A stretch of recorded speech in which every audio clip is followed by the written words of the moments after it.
तर भारतानं 7 मे रोजी ऑपरेशन सिंदूर राबवत पहलगाम दहशतवादी हल्ल्याचा बदला घेतला। पाकिस्तानमधील 9 दहशतवादी तळ हवाई हल्ले करत भारतानं उद्ध्वस्त केले आणि या ऑपरेशनचं वैशिष्ट्य म्हणजे भारतानं पाकिस्तानच्या चीनी बनावटीच्या हवाई संरक्षण यंत्रणेला अवघ्या 23 मिनिटात जाम करून टाकलं। यानंतर हवाई दलानं बापू अचूक लक्ष्यभेद करून ऑपरेशन यशस्वीरित्या पूर्ण केलं। ऑपरेशन सिंदूरनं पाकचं चीनी आणि तुर्की बनावटीचं तंत्रज्ञान कसं फेल आहे हे दाखवून दिलं आणि यामध्ये चीनी बनावटीचं PL-15 क्षेपणास्त्र, तुर्की बनावटीचं इहाव लांब पल्ल्याचं रॉकेट, त्याचबरोबर क्वाड कॉप्टर आणि व्यावसायिक ड्रोन यांचा समावेश होता। पाकिस्तानने अत्याधुनिक शस्त्रास्त्रांचा वापर करूनही भारताचा हल्ला रोखू शकलेला नाही। भारतानं आपण तंत्रज्ञानामध्ये कसे सर्वश्रेष्ठ आहोत हे जगाला दाखवून दिलंय।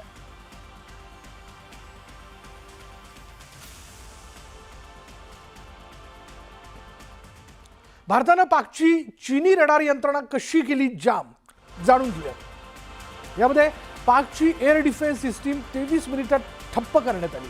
पाककडून चीन आणि तुर्की रडार यंत्रणांचा वापर करण्यात येत होता। चीन तुर्कीचं तंत्रज्ञान भारतीय तंत्रज्ञानापुढे फेल गेलंय आणि भारतीय सैन्यानं पाकची रडार यंत्रणा पूर्णतः ठप्प केली। पाकिस्तानची एअर डिफेन्स सिस्टीम उद्ध्वस्त करण्यात आली। चीनी HQ-9 डिफेन्स सिस्टीमवर भारताची S-400 डिफेन्स सिस्टीम भारी पडली, ज्याला आपण सुदर्शन चक्र या नावाने देखील ओळखतो।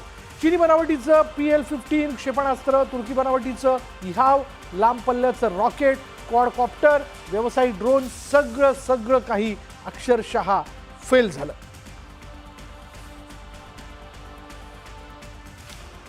दरम्यान पाकिस्तानचे कुठले एअरबेस भारतानं उद्ध्वस्त केले जाणून घेऊयात। पाकिस्तानच्या एअरबेसचं नुकसान करण्यात आलेलं आहे। यामध्ये नूर खान, मुरीद, सरगोदा, यामध्ये नूर खान आहे, मुरीद आहे, त्याचबरोबर आपण जर बघितलं मुरीद एअरबेस नंतर सरगोदा एअरबेस, सियालकोट एअरबेस आणि या एअरबेस नंतर जर आपण पाहिलं प्रत्येक म्हणजे महत्त्वाचे जे एअरबेस होते ते आपण टार्गेट केलं। सियालकोट एअरबेस, त्यानंतर जर आपण पाहिलं तर इतरही असे एअरबेस आहेत ज्यांना आपण टार्गेट केलं, अक्षरशः धावपट्टी उद्ध्वस्त करून टाकली। पसरूर हे एक एअरबेस आहे, ते देखील आपण उद्ध्वस्त केलं। रफिकी हे एक एअरबेस आहे ज्या ठिकाणाहून पाकिस्तानच्या महत्त्वाच्या कारवायांमध्ये त्यांचे लष्करी विमानं जे ते उड्डाण घेतात। त्याचबरोबर चुनियान एअरबेस जे आहे ते देखील त्याची धावपट्टी देखील त्याचं मोठं नुकसान जे ते बॉम्बमुळे, मिसाईल डागल्यामुळे झालेलं आहे। शिवाय रहीम यार खान एअरबेस हे तर आपल्याला सगळ्यांनाच माहिती आहे, तिसऱ्या दिवसाची कारवाई ज्याला आपण जोरदार उत्तर पाकिस्तानच्या ड्रोन हल्ल्याला देऊ केलेलं होतं।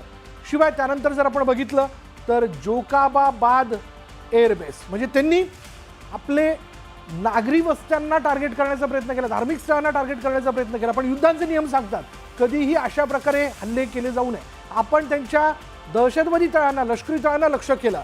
जोकाबाबाद एअरबेस नंतर सुकूर एअरबेस आणि त्यानंतर जर आपण पाहिलं तर पुढलं एअरबेस जे होतं ते भोलारी एअरबेस, ज्याचं आपण मिसाईल टाकून जोरदार नुकसान केलं। त्यांच्या हल्ल्यांना आपण प्रत्युत्तर देऊ केलेलं आहे। पुढे जर आपण पाहिलं तर भारताला भागवास्त्र हे नवीन स्वदेशी काउंटर ड्रोन प्रणाली मिळालेली आहे आणि या ओडिसातील गोपालपूरमध्ये भार्गवास्त्रची यशस्वी चाचणी जी आहे ती करण्यात आली। भार्गवास्त्र ही एक ड्रोन विरोधी प्रणाली आहे आणि या भारतीय लष्कराच्या वरिष्ठ अधिकाऱ्यांच्या उपस्थितीत 3 चाचण्या याच्या घेण्यात आलेल्या आहेत। या दरम्यान 4 रॉकेट टाकण्यात आलेले आहेत आणि ते सर्व लक्ष्यांवरती जाऊन आदळले। भार्गवास्त्र हे solar defence and aerospace limited म्हणजे अर्थातच SDAL ने विकसित केलंय। समुद्र सपाटीपासून 5000 मीटरपेक्षा जास्त उंचीवर असलेल्या विविध भूप्रदेशांवर तैनातीसाठी डिझाईन करण्यात आलेली ही प्रणाली भारताच्या सशस्त्र दलांसाठी महत्त्वाची ठरणार आहे। भार्गवास्त्र आणखीन एक जबरदस्त अशी प्रणाली आहे, आपल्या लष्कराच्या या सगळ्या ताफ्यात दाखल झालेली आहे। भारताला भार्गवास्त्र ही नवीन स्वदेशी काउंटर ड्रोन प्रणाली मिळाली आहे। ओडिसातील गोपालपूरमध्ये भार्गवास्त्रची यशस्वी चाचणी करण्यात आली। भार्गवास्त्र ही एक ड्रोन विरोधी प्रणाली आहे। भारतीय लष्कराच्या विशिष्ट वरिष्ठ अधिकाऱ्यांच्या उपस्थितीत 3 चाचण्या याच्या घेण्यात आल्या आणि या दरम्यान 4 रॉकेट डागण्यात आले आणि ते सर्व लक्ष्यांवरती जाऊन आदळले। भार्गवास्त्र हे solar defence and aerospace limited अर्थातच SDAL ने विकसित केलेलं आहे. समुद्र सपाटीपासून 5000 मीटरपेक्षा जास्त उंचीवर असलेल्या विविध भूप्रदेशांवर तैनातीसाठी डिझाईन करण्यात आलेली ही प्रणाली भारताच्या सशस्त्र दलांकरता महत्त्वाची ठरणार आहे.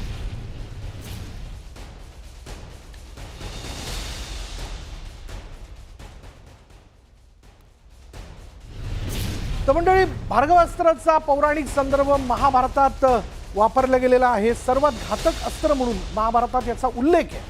परशुराम यांनी शक्तिशाली अस्त्र निर्माण केलं आणि परशुराम यांनीच भार्गवास्त्र कर्णाला दिलेलं होतं. अस्त्र चालवणाराच तो या अस्त्राला रोखू शकतो. म्हणजे पुन्हा एकदा बघूयात, अस्त्र चालवणाराच या अस्त्राला रोखू शकतो. संपूर्ण ग्रह नष्ट करण्याची याची क्षमता होती असा संदर्भ हा पौराणिक संदर्भ जो तो सापडतो, म्हणून याला भार्गवास्त्र असं नाव देण्यात आलेलं आहे.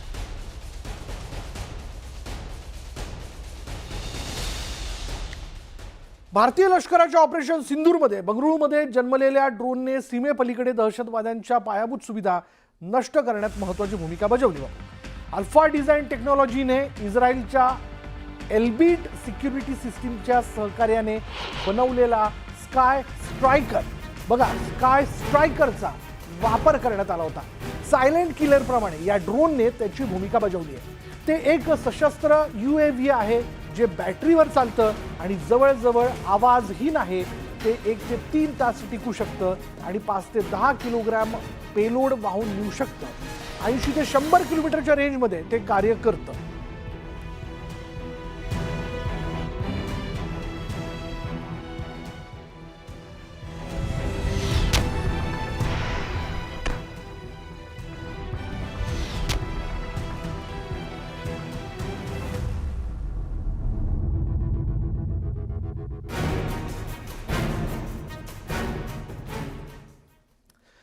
आता आणखीन एक महत्त्वाची बातमी अशी की भारत हा सिंधू जलकरार रद्द ठेवणार आहे. सिंधू जलकरारावर भारतानं आपली स्पष्ट भूमिका मांडलेली आहे.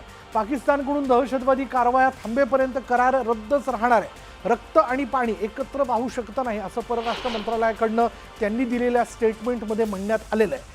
पाकिस्तानकडून पाण्यासाठी भारतासमोर आता लोटांगण घातलं जात आहे. त्यांच्या जलशक्ती मंत्रालयाकडनं, त्यांच्या जलमंत्रालयाकडनं एक पत्र जे तिथल्या जलमंत्र्यांनी आपल्याला पाठवलेलं आहे, ज्यामध्ये त्यांनी सिंधू करार करण्यात यावा असं त्यांनी म्हटलंय. तो स्थगित आहे. 2022 पासून जर आपण पाहिलं तर सिंधू कराराच्या संदर्भातल्या ज्या काही महत्त्वाच्या बैठका जागतिक बँकांच्या प्रतिनिधींच्या मार्फत घेण्यात येत होत्या, त्या बैठकांनाच आपण उपस्थिती दर्शवली नाही. आणि आता तर या दहशतवादी कारवायांनंतर तो सिंधू करार करायचाच नाही ही भूमिका जी आहे ती भारतानं स्पष्ट केलेली आहे. भारत का मत एकदम स्पष्ट है. टेरर और टॉक एक साथ नहीं हो सकते. टेरर और ट्रेड एक साथ नहीं चल सकते.